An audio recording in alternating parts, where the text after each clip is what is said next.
Chapter 14, Array-Based List.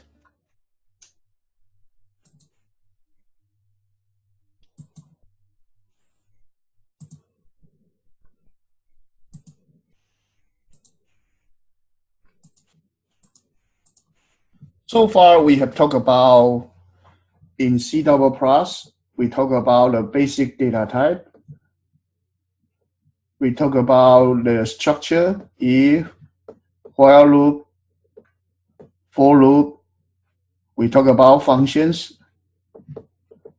Okay, these are the basic part. And then we talk about structure. We talk about union. We talk about class. We talk about array. We talk about vector. And structure is used to build link structure in C language, C++ language. And then after that, this class we develop into chapter 13, object-oriented programming. And right now, here we have the class. And use class combined with the structure, with union, with array list. These called basic abstract data types. These are called primitive data type. And use these different data type we use to construct the more advanced abstract data type, stack, queue, and then your set, map, those kind of things, and also like the string class that is used as an example in the assignments, and also something we would like to talk about, the polynomials. These are the abstract data type, and that are built upon the 8 abstract data type and primitive data type that are described in C++ Java programming, C++ programming essential. So this portion belongs to C++ programming essential. And OOP and this different ADP and the link structure, this part belongs to C++ OOP, and plus the sorting and the searching and the recursive function and the overloading and the so-called STL, standard template library, and templates, and the virtual function abstract interfaces, and also the overloading. This part are called C++ object-oriented programming, and these are used to support the next topic, C++ data structure. So that's our course layout. So here, that's why we have this C++ OOP, object-oriented programming. So here, let's look at array-based list. It's not really talking about array, but it actually talk about a class built upon arrays and using array as a list. So what is array-based list? First, let's look at the meaning of the list. So basically, we are talking about a list. All you can think about this is a custom designed array list. So this is an array, and you use that as list. So this chapter 14 is talking about something like this. And in fact, vector is similar to this. But this one here, we just talk about a separate topic for the this one called array list. But it's a custom design. So this one pretty much is a well-known topic so far for you, I believe. And then it just talk about what is the list, how to insert, delete the list element, sorting of the list elements, insertion, deletion using the sorted list, binary search on sorted list, order of magnitude of function, declare, and using C strings, using type defined with array. So these are actually well-known topics so far. We just go over as a review. So what is a list? A list is a variable length linear collection of homogeneous elements. Linear means 1D, and that each listed element has a unique precedence, and each element has a unique successor. So a list is something that we usually will draw a diagram like this. We actually conceptually has a previous element and a next element. And the next we call it successor. Previous one we call it previous, or sometimes we call it the predecessor. Oh, I'm sorry. Okay, but it's just a list. And it's variable length. So array is not variable length. So what can we do with the array? So usually we will initially have certain capacity, say 16. And then we keep using a something called top. So it is from top will be from 0, if it is empty, up to 15. And then if top equals 16, what should we do? If top actually go over the value of 16, we need to double it. And then if we keep growing, we just keep doubling. Up to 32, we continue to double it. Double to 64, and then 128, something like that. We keep doubling. And it's not a self-shrinking array. If you want to implement a self-shrinking,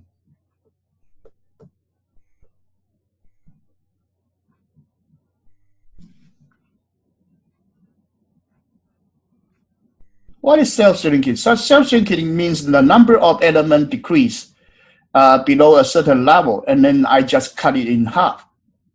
But actually, it's possible if your top actually is under half of the array, you can actually shrink it.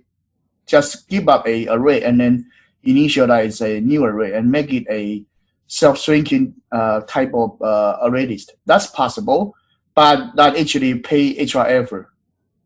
So self-shrinking actually is not the most important feature in the variable length array type of list.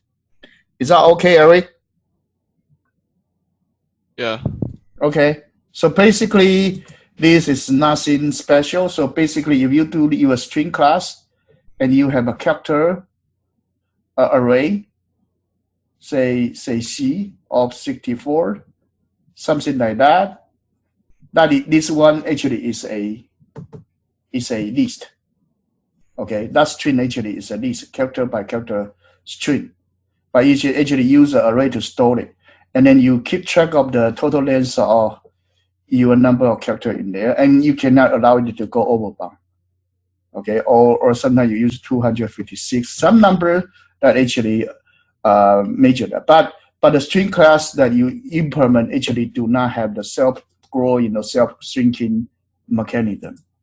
But as a whole, we actually use the object-oriented concept to look into the list again, look into the array again. So array is now being wrapped by the list. So this actually is a wrapping class. This right here actually is a wrapping class. Just like your integer class in Java to wrap an int data type. So you can think about this string is actually a wrapper class of character array. And same thing, your typical standard string class in string, it is actually also another type of standard wrapper, and we call it in the standard temporary library. It actually is a standard library under the std type of data type, standard namespace type string. So it's not. So string is not. String in C++ is not character pointer or character array. No, it is not. It actually is a wrapper class. And actually, if we want to convert that, you need to have that st dot c underline str to convert it back to the format that we have. Is that okay so far? Yeah. So four basic kind of ADT operator. You have constructor, transformer, observer, and iterator. So basically, here you have a few things that whenever you do something for a wrapper class, what you need to have is the constructor that we know. For example, you have a string, and then you use like AA, something like that as a constructor. Transformer actually is a mutator to change the content. Observer usually is the getter or accessor. And iterator means like you have a string and you have the hash next. Or is next. I'm sorry, next, to get next. Those type of operator or remove function, those are associated with iterable data structure. So usually you need to look at how to change the content, how to get the content, or how to traverse through the content of the a ADT type data structure, abstract data type. So ADT means some sort of string polynomial or some sort of the stack, some sort of a queue that actually is abstract data type. Abstract means I just need to know about what is the feature of that data type. Say it's a queue. So I use that as a queue. An implementation detail belong to the engineer. And here in our OOP, we talk about this ADT. So we talk about these different operations and also how to implement it. So here, let's look at the transformer. The transformer we look at right here is insert, delete, sort. Observer, you have it's empty, it's full, it's length, it's present. Okay, so these are simple. And iterator, you have reset and get next element. Reset is move your iterator back to the head and get next item that will actually go to the next one. So these different operator, if you look at into our link structure course, it is similar. It is similar. All these functions almost like our link structure already told you how to construct them. And here we just apply those operators onto the array type data or array type list. And also in your string class, maybe you have two string, or you have print, or you have the overloading of the string extractor or string inserter, those type of operator. Basically, right here, you just take care of this basic operator and also to string, and also this extractor or inserter in your C++ interface. Those are the basic ADT, these operators that usually commonly seen. So here, nothing special, just to review the concept. And then unsorted list. First, we have unsorted list. And unsorted list, we have length, we have the data, we have the current position. So that's easy.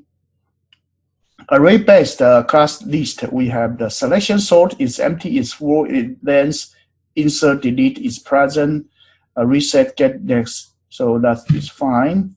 So here, let's look at the type define. So we have something called item. So we have something called item, that's a integer.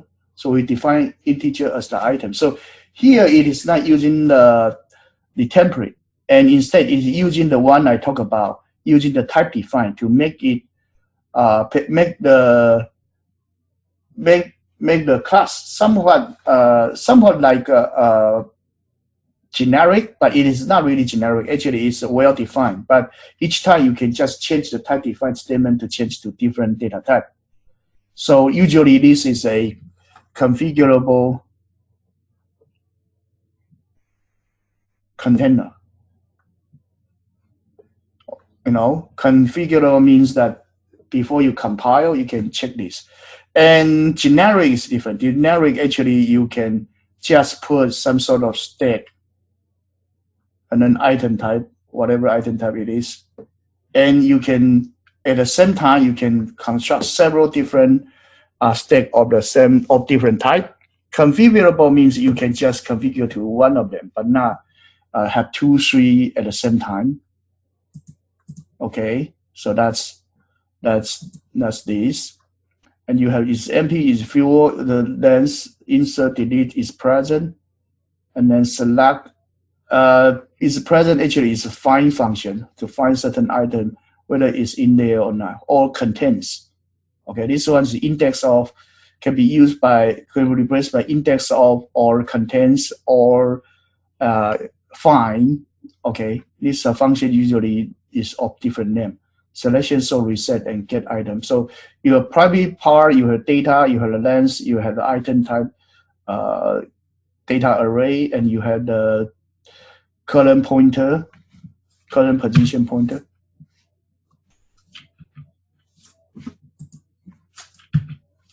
So you have sorted and unsorted list, and a list.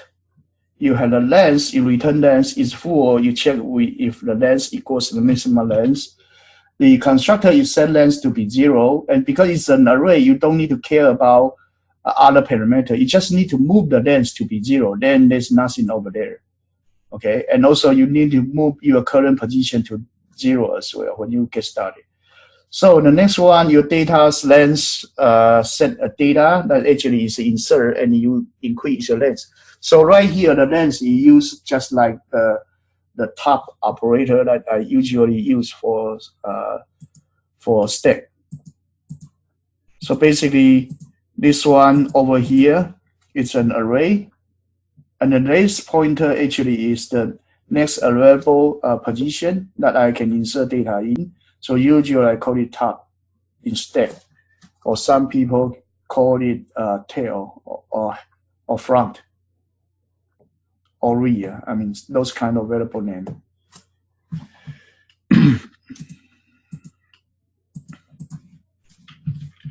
Assertion. Assertion is to check whether a certain function or the Boolean function is okay or not okay.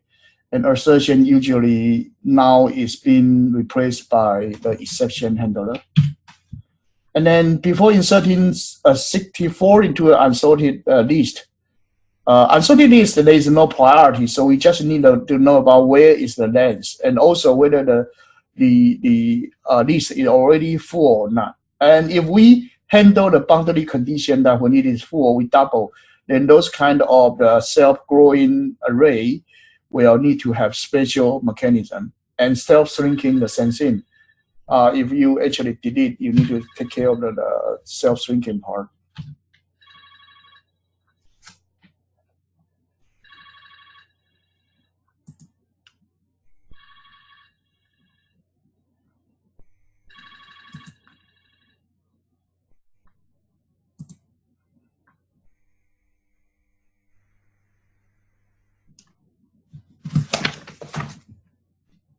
And then it's empty, we check whether the length is 0 or not. And then we have is present, it's just like find. So you actually traverse through the whole array. You actually traverse through the whole array. So basically you traverse through the whole array. So starting from index is equal to 0 to less than length, and then traverse through the whole array. So the find function if we use the pointer, we will have like pointer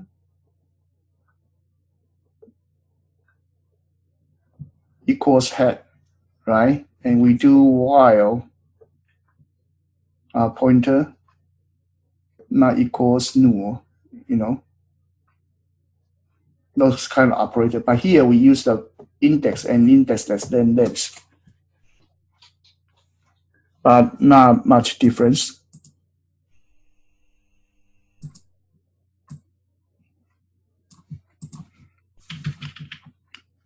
Delete, we actually just to actually find a certain item, and then we locate it, find whether the index is there or not. If index is less than dense, that means we found the item. In that case, we just ship everything that is actually after it.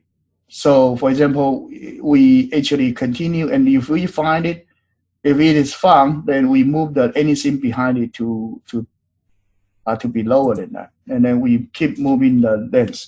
So, deleting 39 from unsorted list. So basically, first we need to locate the item.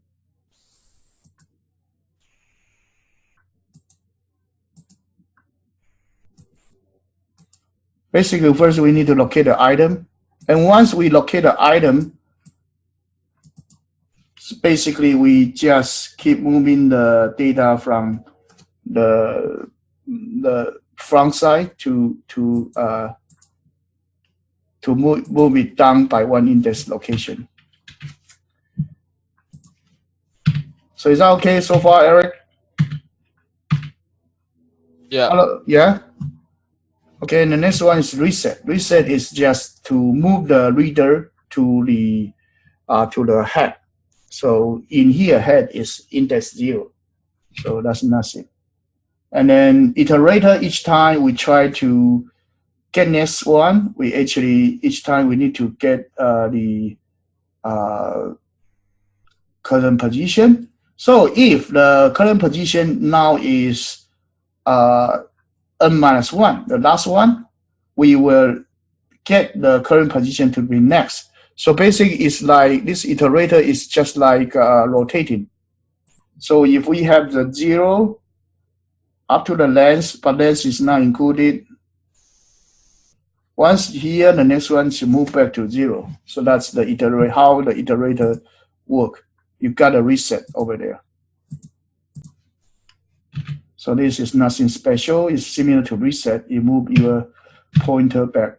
So now let's look at the basic program.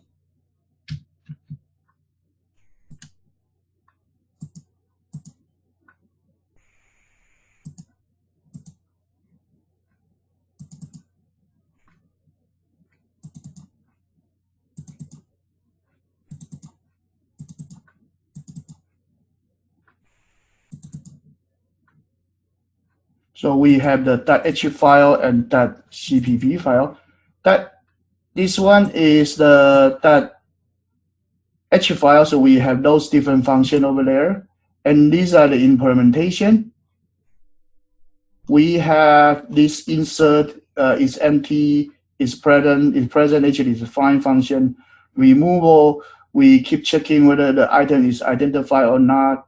If it is identified, we found the index, until you found. So the item, actually, the index will be the found item if it is less than this. And then if it is actually equal length or greater, then this will be stopped. Otherwise, what we will do is that we will actually move the data. We will actually move the data from the index n-1 to the current index location. So because it's unsorted, we can do that, okay? Because it's unsorted, so if we actually delete some item, in the middle, we move the last one to there. This is unsorted. If it is sorted, what we do is that we found this index, then we actually need to do for loop so that each one, we move one box. So here, this one is used for unsorted loop because we actually take this one, move it over here. And if it is not this kind of unsorted loop, we pretty much need to do while loop, some sort of while loop. Okay, some sort of while loop and having some I, and then each time I increase until it is equal n-1. That's the last one. And then that one we mark empty. Okay, that is of different scheme. We can implement a version for sorted version. Is that okay, Eric? Yeah. So that part actually not hard. Just be careful that remove part, if it is sorted, you have to take care of it. Otherwise, this is nothing special. Selection sort, just like normal selection sort, you operate on the linked list. array, I'm sorry. And then there is a toString, you convert toString, and then there is a main function, and then convert the toString. So that's nothing special. And then let's go to the program.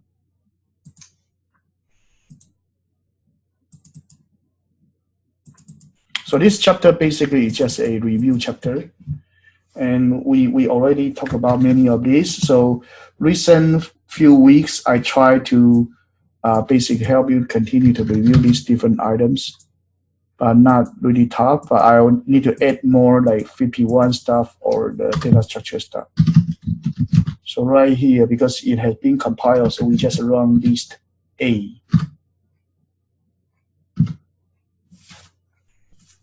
I'm sorry. And then list B. Okay, so basically, before sorting is like this, after sorting is like this. So let's look at this function. So this function has a main function. It basically create a array, but be careful. C language's array, C++ language array is different from Java. So when you declare it with 9, that one is a fixed length array. After A is defined as a 9-element integer array, can A's length be increased or no? No. Yeah, you cannot grow that. But if you want to grow it, you actually need to use this one, right? And or you use this one is better. And usually use this one is better because you can use the memory allocate, right? That would be more like dynamic memory. So usually if you actually need to use a array that is actually can be grown, it is better you declare something called integer star like this and memory allocate, right? And then you say integer times size. So for example, current size is 16. And then you find out that 16 is not enough. So next time you do actually memory allocate with integer times 32 and then size updated to 32. Is that okay?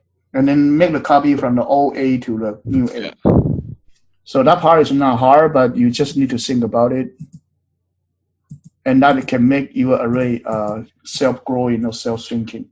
Other than that, this portion, I have not much argue. But how about 2D array?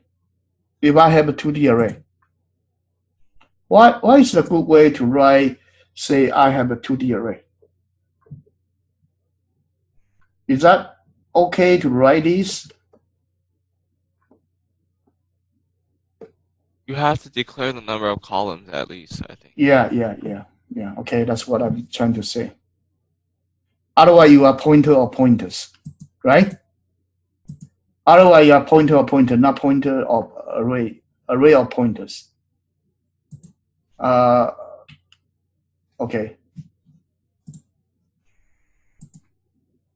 You can declare as integer, right? This one is the array of pointers, right? So actually, you have the an array. A is actually an array, but you have A0, A1, A2, right? And then each one of them is actually a pointer to an array, right? This one is the array of A is a pointer. So read to the right and then look back. To the right is an array. What kind of array? It's a pointer array. Is that okay? Yeah. And actually, if you look at this integer, right? This one read to the right is a 3-column array, undefined array, each one with 3 columns. So basically, you talk about 3 columns already, but how many rows? I don't know. It depends on the size, right? but it fixed each one is 3 columns. Is that okay? So that's why you need to at least have that. Okay, let's go back to here. So that part is good. At least you know that when you define 2D, what will happen. So right here, the next one is unsorted and the selection sort. Selection sort, actually you implement it.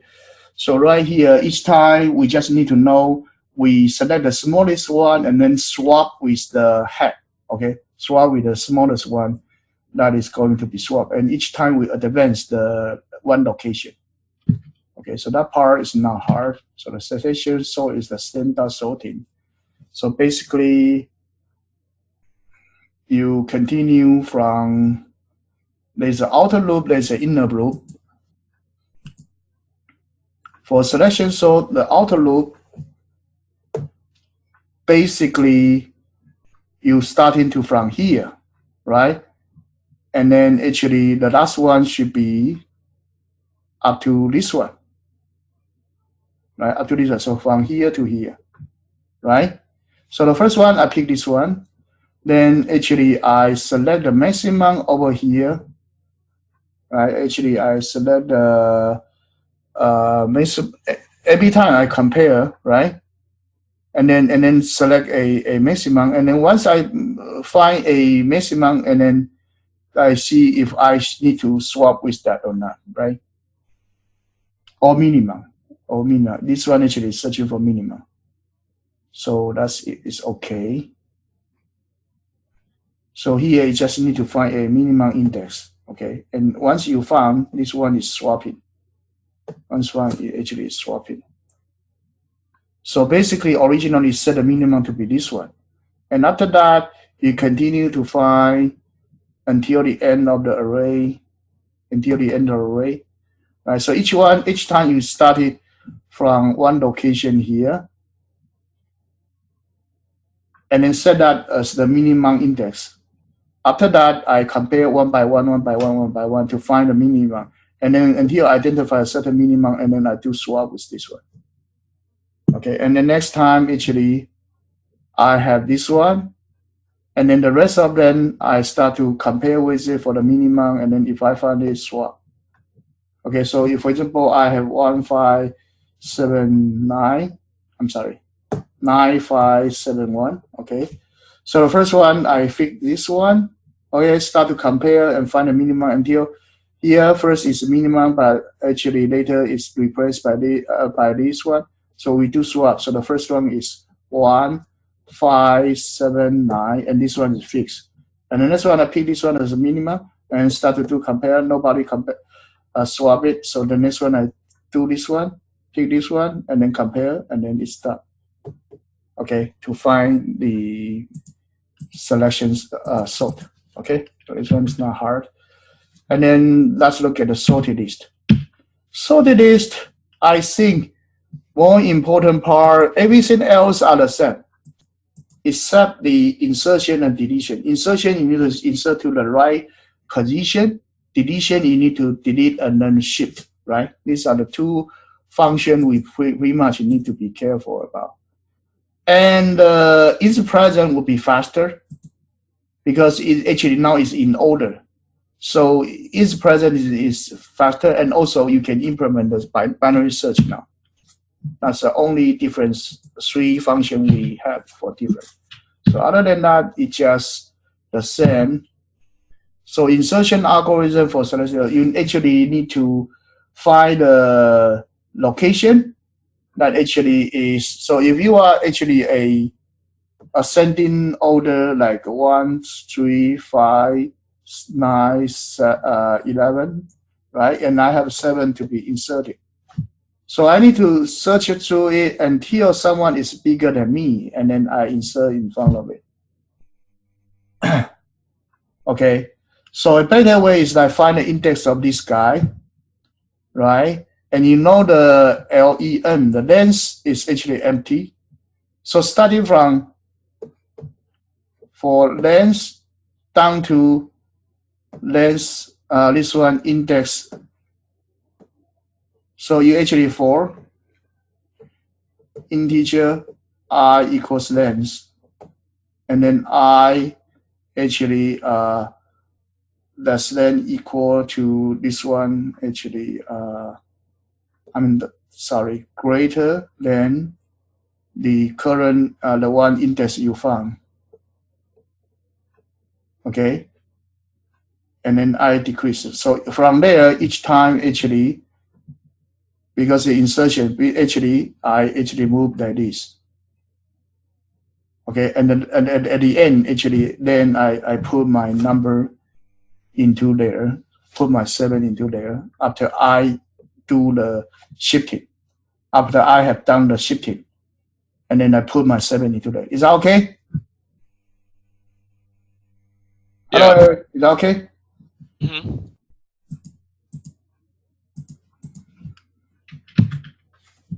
Implementing selected list insert. So that actually is the insert.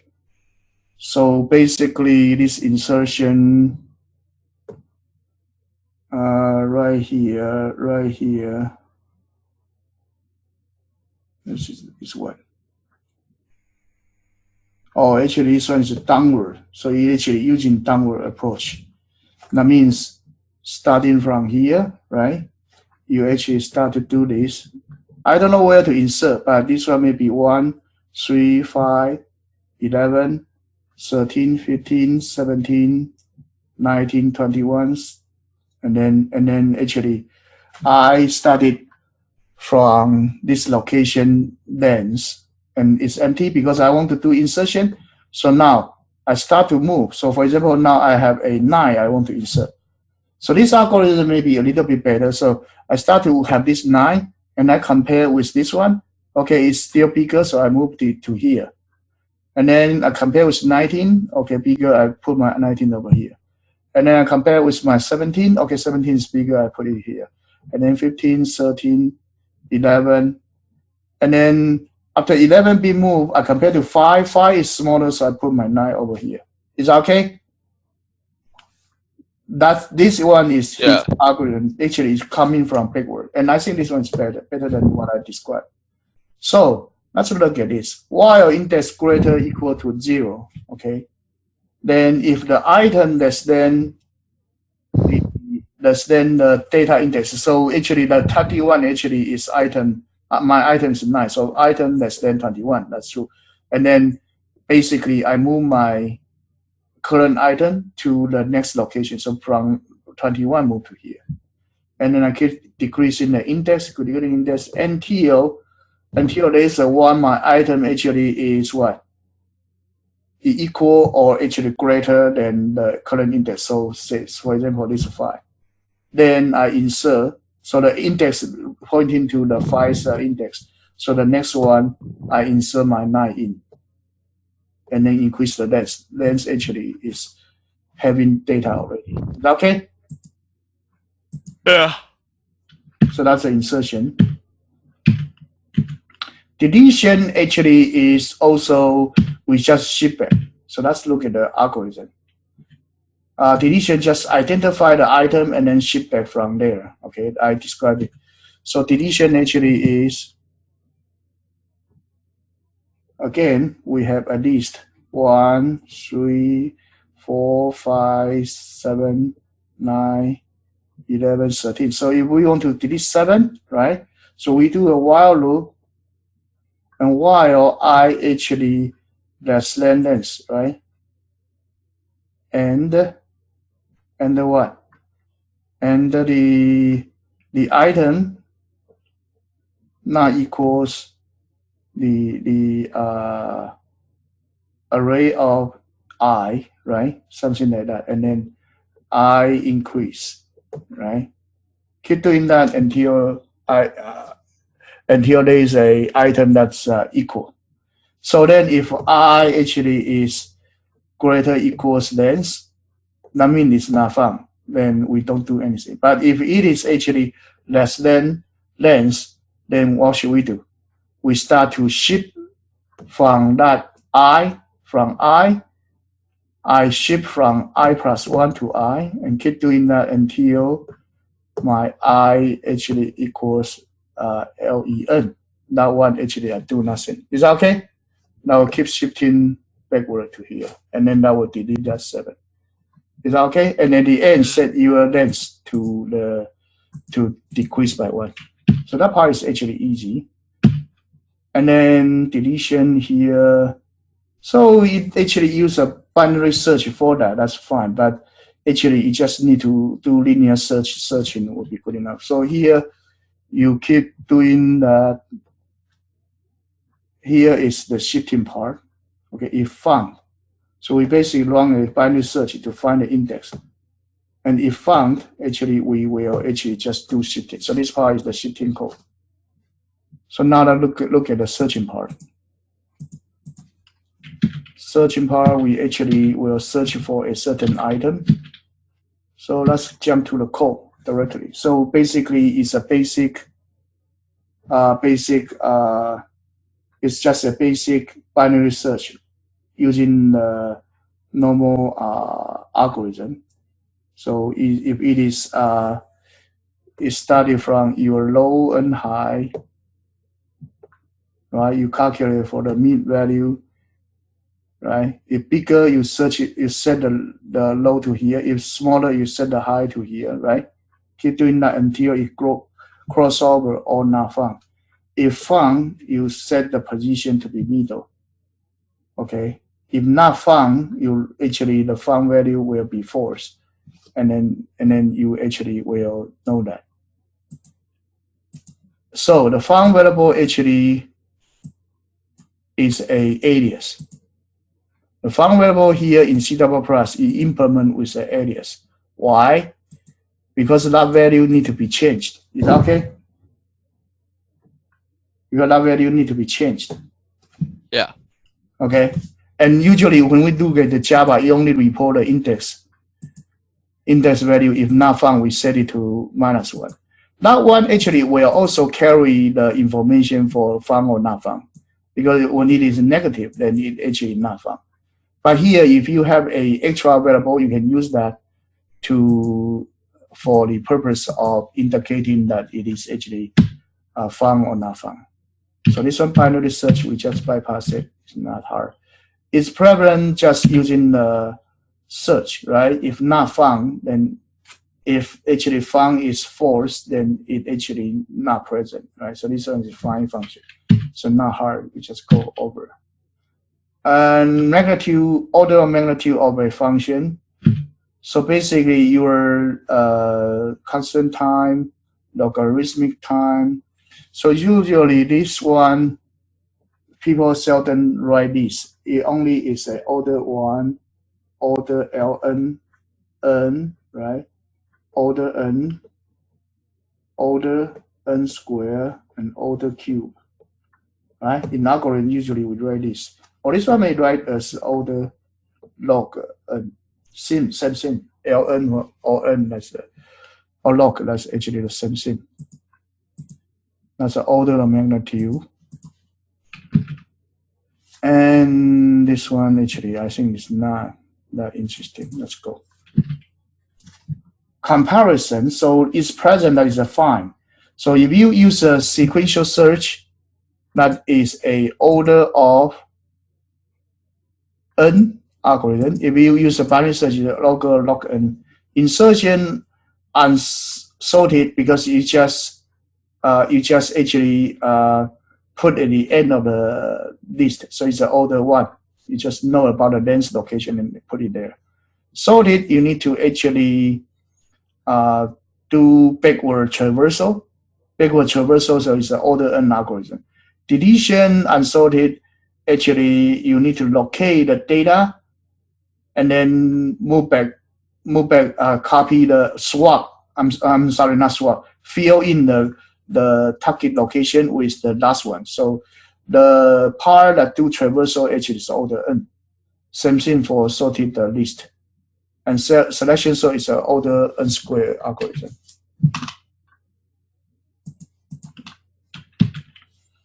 So here we have the example of sorted list. Let's look at it, okay?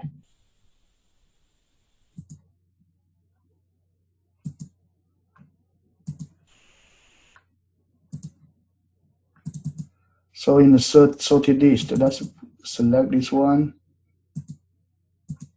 open slist, and open the list CPP. So slist actually is the, let me see, this one is sorted, a class called, this one is a class called what? This one actually is a class called sorted list, okay? In slist.h. So here pretty much the same function, and then list.cpp. List.cpp is implementation. Here this one list.h. So list. I'm sorry, this one's like called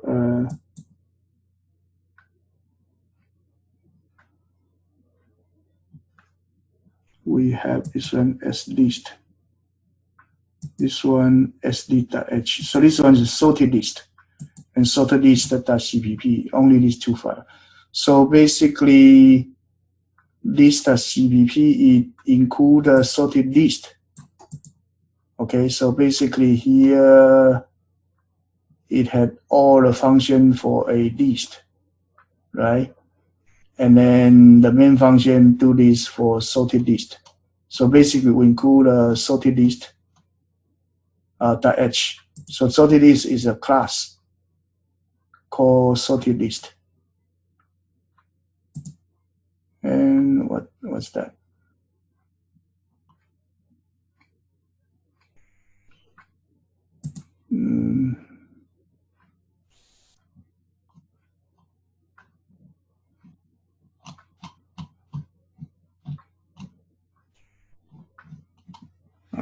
Somewhat confusing. So here the sorted, here is the, this one is a list. So list will generate list A that's actually not related to here. This is unsorted. So sorted list is actually a .h file. And then there's a list.h. This one actually is, no, this one actually not correct. Let me see. There's a sorted list.cpp. So this sorted list.cpp is the main function. Include a function, and you have a sorted list.h. This is a pair, okay? So sorted list actually, you had a basic class definition, and the main function right here actually the slist actually has the whole implementation for the sorted list, the functions, and also the main function to test it, okay? And I think this is, we run it already. I think this deploy is fine. And then C string. The next one is C string. C string is a character string, character array. It's a pure character array. And then you need to include a string in C language, and you use the C string in C++ language. And basically it's a character array, and the only thing you need to be careful is that it ends with the backslash O. So other than that, it's nothing special to array. C++ string actually is a template class. I mean, it's actually a system library of class. So it's a wrapper class. It's different. So it's a wrapper class for C string. That's a C++. So you have an extractor that will actually extract data to a string. Okay, so that is fine. So here you can put a array of characters, and you will extract that, and new character will be added if you use a cin. And get function, you will get from the keyboard, and then with certain length, and that will put a \0 over there. So file input, file string get, you will actually get some number of the characters and put into the string. So this one is similar to scanf, but it actually will get a certain number of characters. And ignore means you can just forget about certain characters. So it's like skip line, skip line. It will be using cin the 30 and then 30 lines, at most 30 characters. But it stop if \n is red. Okay, so there is try to skip the number of characters. Is that okay for this one? Hello, Yeah. Eric. Yeah. I say you are good about this one, right? You get a certain name and maximum this length. Okay. And then it's put into it's a C style string, right? Or is it just a character, right? It's a C star string, yes. It includes the backslash 0. Yeah, it's a character array, but it's a C star string, yes. And then if you want to declare that into with the function like length or something, you need to use the C double plus wrapper class string. You know what I'm saying? So think about the C double plus string is a wrapper class. C double plus string is a wrapper class. You can always put a full name or something in there, right? Mm-hmm. And that actually will generate a string for you. I should write like this. C does for string str, and then this one's called like full name or something. You know what I'm saying? That will wrap up the C string into C double plus string, and later you can extract that by this one to convert it back to a certain character array. You know what I'm saying? You can convert that back to a string. Is that okay? Yeah. So I assume that this part is not hard, but conceptually you need to know about C double plus string actually is a wrapper. And then after that you have the string length, string compare, string copy. That's fine. I think you are fine with this, right? You have implement in assignment 4 for this, right? So that's actually should be fine. That's a C string. Nothing special. So that's it for this part.